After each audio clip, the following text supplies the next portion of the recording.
기존에 있던 에어팟도 충전할 수 있고요, 아이폰도 충전할 수가 있어요. 갤럭시도 충전이 가능합니다. HEIF 최대라고 표시가 됩니다. 이걸 한번 클릭해주면 이게 얼마나 사용한 아이폰인지 바로 알 수가 있는 거죠.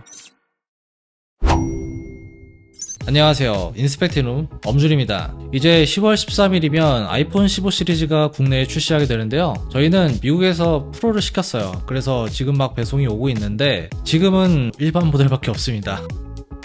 이번에 많은 분들이 직구를 해서 그런지 벌써부터 아이폰 15를 사용하시는 분들이 꽤 많더라고요. 여러분들도 아시겠지만 아이폰을 새로 받으면 반드시 해줘야 될 게 있죠? 바로 초기 필수 설정입니다. 이번 영상에서는 아이폰 15의 초기 설정과 여러가지 기능들에 대해서 정리해 볼 거고요, 아이폰 14나 13에도 해당되는 기능들이 많이 있어요. 이전 세대의 아이폰을 사용하시는 분들한테도 도움이 많이 될 거예요. 그리고 저희가 아이폰 15를 드리는 구독자 이벤트도 진행하고 있어요. 에어팟 프로 이벤트도 있는데 복수로 참여 가능하고요. 참여하시는 방법은 하단 고정 댓글을 참고해주세요. 많은 참여 부탁드립니다.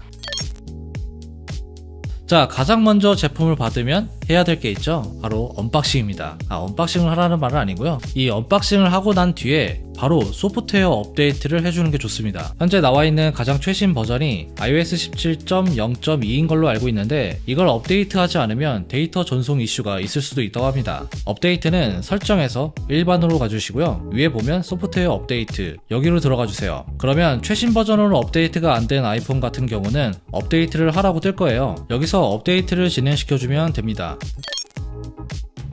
그리고 다음으로 해야 될 건 바로 배터리 설정인데요, 먼저 설정에서 배터리로 가주세요. 그러면 이렇게 배터리 잔량 표시, 이 토글이 처음에는 비활성화 되어 있을 거예요. 이거를 활성화시키면 배터리가 몇 %인지 바로 볼 수 있기 때문에 이건 활성화시켜서 사용하는 게 훨씬 편하고요. 그리고 중요한 게 또 있는데요, 바로 아래 보면 배터리 성능 상태 및 충전, 여기로 들어가 주세요. 그러면 성능 최대치가 나오는데 이걸 꼭 확인해 주셔야 되고요, 만약 처음에 이게 100%가 아니다 그러면 꼭 교환을 받으셔야 됩니다. 이건 문제가 있는 거거든요. 그리고 아래에 충전 최적화, 여기로 가보면 최적화된 배터리 충전, 80% 한도, 없음, 이렇게 세 가지 항목이 있죠. 저는 최적화된 배터리 충전 이걸로 놓고 사용을 하고 있는데, 이 기능은 80%까지는 고속으로 충전을 해주고요, 나머지는 완속으로 충전을 시켜주는 기능입니다. 그래서 배터리 수명에 좀 더 도움이 되는 기능이고요. 그리고 80% 한도, 이 옵션은 이번에 새롭게 들어간 기능인데, 한마디로 말하면 배터리 노화를 좀 더 확실하게 방지해주는 기능입니다. 저도 아직 이 기능은 오랫동안 사용해보진 않았는데 제가 한번 추후 테스트를 통해서 자세하게 좀 알려드리도록 할게요.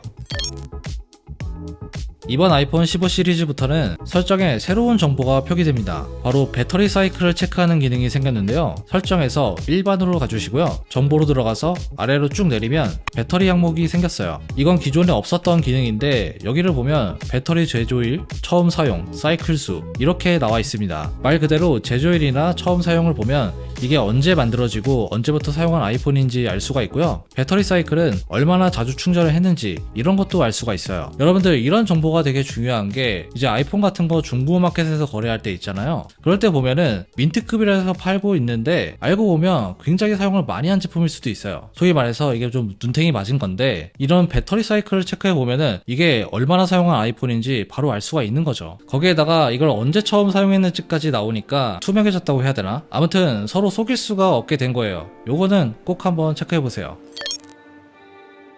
이번엔 액션 버튼에 대해서 좀 알려드릴 건데요, 먼저 이 액션 버튼은 이번에 프로 라인업에만 들어갔죠. 이게 기존의 음성어 스위치 대신 들어간 건데, 처음에는 그냥 누르면 되는 줄 알았어요. 그런데 이걸 살짝 길게 눌러야지 작동을 하더라고요. 기본적으로 액션 버튼은 음성어 기능이 설정이 되어 있고요, 다른 기능으로도 바꿀 수가 있는데 설정에서 동작 버튼으로 들어가 주세요. 그러면 굉장히 멋진 애니메이션이 나오면서 8가지 이제 기능들이 나오게 됩니다. 여기서 여러분들이 원하는 걸 선택할 수가 있고요, 이 중에서 단축어를 활용하면 좀 더 다양한 기능들도 사용할 수가 있어요. 예를 들어서 음악 검색을 선택해 놓으면, 여러분들 그럴 때 있죠, 가끔 길을 지나가거나 뭐 카페 같은 곳에서 이 노래 뭐지? 그럴 때 그냥 액션 버튼을 눌러주면 바로 노래를 찾아줍니다. 그리고 한 가지 좀 특이한 부분을 발견했는데, 이 액션 버튼은 일단 기본적으로 잠근 상태에서 모두 사용이 가능했어요. 다만 단축어에서 앱 실행을 선택하면 이런 경우에는 잠금을 해제해야지 사용을 하게 되어 있더라고요. 어쨌든 제가 이것저것 좀 단축어로 테스트를 해보고 있는데, 액션 버튼 꿀팁은 따로 또 자세하게 알려드리도록 할게요.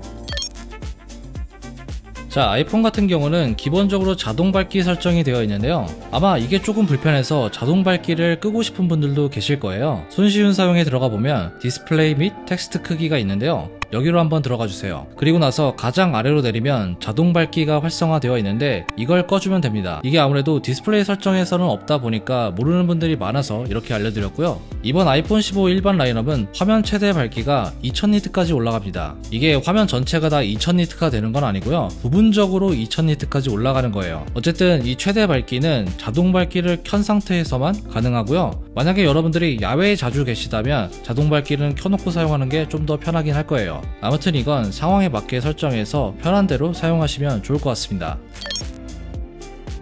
아이폰의 키보드는 기본적으로 소리만 나게 되는데요. 근데 이거를 눌렀을 때 그 툭툭 눌리는 느낌 있죠? 햅틱 키보드로 바꿔줄 수가 있어요. 이건 작년부터 들어간 기능인데요. 설정하는 방법도 간단합니다. 설정에서 사운드 및 햅틱 항목으로 가주시고요. 아래에 키보드 피드백 이걸 눌러주세요. 그러면 사운드와 햅틱 항목이 보일 텐데 여기에서 햅틱 톡을 이걸 활성화 시켜주세요. 그러면 이제부터 키보드에서 햅틱 피드백이 오게 됩니다. 이거 한번 써보면 없는 것과 있는 거의 그 허전함의 차이 그게 아마 느껴질 거예요. 처음에 아이폰을 보면 켜고 끌 때 소리가 나지 않은데 이걸 바꿀 수가 있어요. 참고로 이거는 아이폰 14 이상부터 가능하니까 이건 꼭 확인을 해주시고요. 설정에서 손쉬운 사용으로 들어가 주세요. 그리고 오디오 시각 효과로 들어가 주시고요. 들어가 보면 전원 켬 및 끔 사운드라는 항목이 보일 거예요. 이 토글을 켜주기만 하면 이제부터 아이폰이 켜고 꺼질 때 소리가 나게 됩니다. 다음은 이번에 새롭게 들어간 기능이죠. 바로 연락처 포스터입니다. 이건 상대방이 전화를 받았을 때 약간의 배경화면 같이 나오게 되는 기능이에요. 우선 연락처로 가주시고요. 가장 위에 보면 내 카드가 보이죠? 여기로 들어가서 연락처 사진 및 포스터 이걸 활성화 시켜주세요. 그리고 나면 여기에서 여러분들의 사진이나 이모지 여러가지 등등 다양한 스타일로 여러분의 연락처 포스터를 꾸밀 수가 있습니다. 폰트도 바꿀 수가 있고요. 색깔도 뭐 다양하게 바꿀 수가 있어요. 여기서 이것저것 다 설정이 가능하니까요. 이건 꼭 한번 꾸며보시는 걸 추천드릴게요.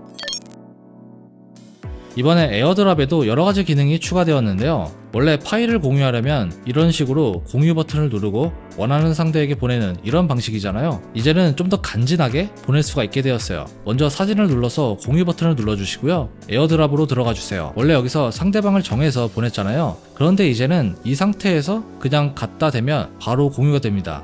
굉장히 신기하죠?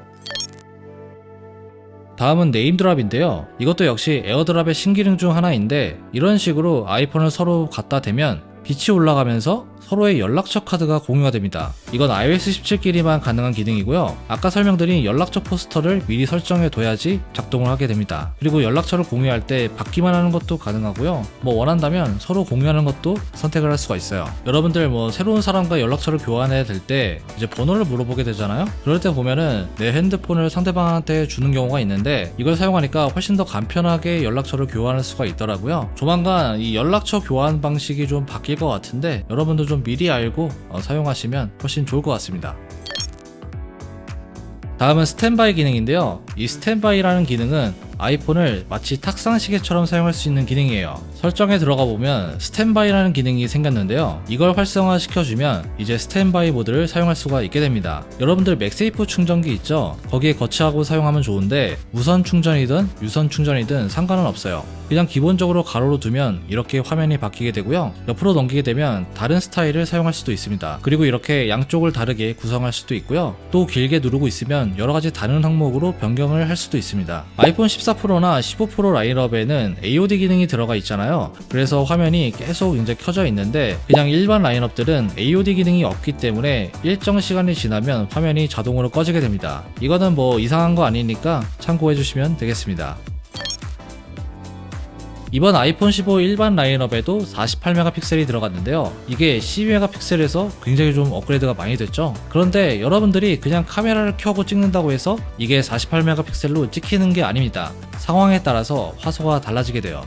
설정에서 카메라로 가주시고요. 그리고 포맷으로 가보면 사진 모드가 있습니다. 여기로 들어가 보면 12메가픽셀, 24메가픽셀 이렇게 두 가지 옵션이 있어요. 이건 기본적인 세팅인데 여기에서 24메가픽셀로 선택을 해주시면 되고요. 다시 포맷으로 오면 아래 해상도 제어기가 있죠. 이게 바로 48메가픽셀 촬영을 위한 제어기인데 이걸 활성화시켜 주세요. 그리고 나서 카메라로 들어가 보면 오른쪽 상단에 HEIF 최대라고 표시가 됩니다. 이걸 한번 클릭해주면 활성화가 되는데요. 이 상태에서 찍어야지 48메가픽셀로 찍히게 되는 거예요. 그러니까 이렇게 하면 필요할 때마다 48메가픽셀로 찍을 수가 있는 거고요. 기본적으로는 24메가픽셀로 촬영하는 거니까 이런 건 상황에 맞게 선택하시면 되겠죠.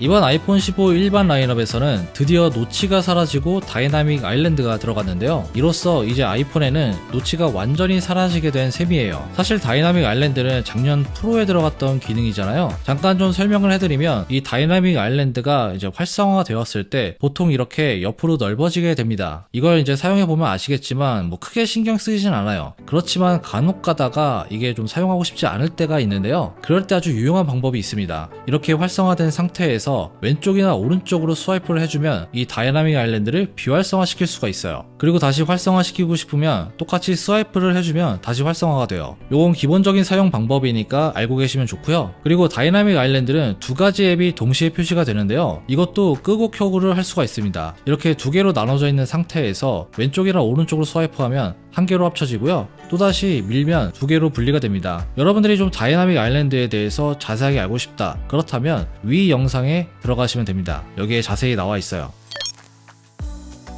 이번에 이 아이폰 15 드디어 라이트닝이 빠지고 USB-C 포트가 들어갔는데요. 이렇게 포트가 바뀌면서 새롭게 생긴 기능이 있습니다. 바로 이 포트를 이용해서 다른 기기를 충전할 수가 있게 됐어요. 그런데 이건 뭐 무선으로 되는 건 아니고요. 유선으로만 가능합니다. 그래도 이게 어디야? 이렇게 C2 라이트닝 케이블을 이용하게 되면 기존에 있던 에어팟도 충전할 수 있고요. 아이폰도 충전할 수가 있어요. 그리고 C2C를 이용하면 뭐 여러분들의 뭐 친구분들이나 가족분들의 갤럭시도 충전이 가능합니다. 갤럭시처럼 무선 충전은 아니라서 이게 좀 아쉽긴 한데 그래도 뭐 여러분들 에어팟이나 에어팟 맥스 사용하다 보면은 갑자기 충전이 필요할 때가 있잖아요. 그럴 때 굉장히 좀 유용하더라고요. 여러분들도 급할 때 사용하면 굉장히 도움이 될 거예요. 자, 오늘은 이렇게 아이폰 15의 초기 설정과 그리고 여러가지 기능들에 대해서 알아봤는데요. 이제 곧 여러분들도 아이폰을 받으실 텐데 아이폰 받고 나서 세팅할 때 굉장히 좀 도움이 됐으면 좋겠어요. 아무튼 오늘 준비한 내용 여기까지고요. 저희 이벤트 참여도 많이 부탁드립니다. 지금까지 엄준이었습니다. 다음에 봐요.